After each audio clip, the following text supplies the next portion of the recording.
Want to learn how to spank opposing counsel? A sarcastic guide to family law domination.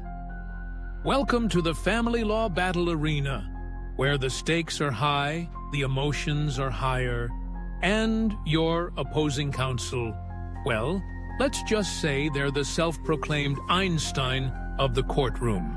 But fear not. Today, we'll show you how to absolutely, unequivocally spank opposing counsel. Metaphorically speaking, of course. Let's dive in. Step 1. Know your opponent. Opposing counsel will likely come armed with a shiny briefcase, a holier-than-thou attitude, and a bag full of objections they'll throw like confetti. They'll pretend they're quoting the Magna Carta when really, it's just some random statute they Googled last night. Stay calm. Remember, you're the real expert here. Nothing says I'm in control like flooding the court with motions, objections, and memorandums. Opposing counsel files a motion. You file 3.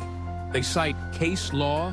You counter with a stack of constitutional arguments so thick it needs its own binder. Bonus points if your filings use phrases like abuse of discretion and egregious miscarriage of justice. Those always make opposing counsel squirm. Here's a little secret. Most opposing counsels are too busy billing hours to notice procedural errors. So find them. Did they file late? Did they forget to attach an affidavit? Did they cite a case that was overturned in 1998? Call them out like you're hosting a legal roast.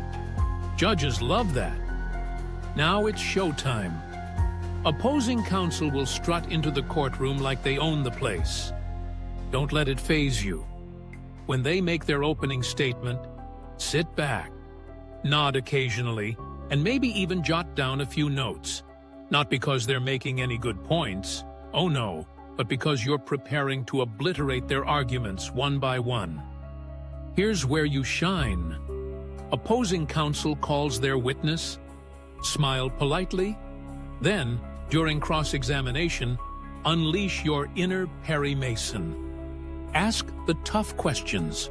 Corner them into admitting things they didn't even realize they knew.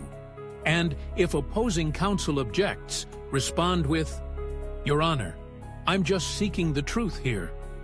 That line never fails.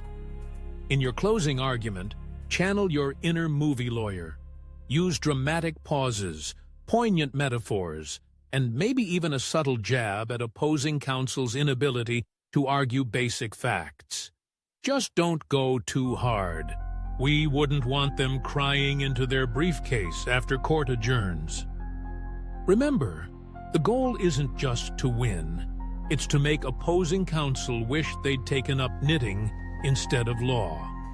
With a little preparation, a lot of sarcasm, and an unshakable belief in your ability to outthink them, you can turn the courtroom into your personal stage. So go out there, give them a legal spanking they'll never forget, and remind the world why pro se litigants are a force to be reckoned with. Disclaimer: spanking is metaphorical.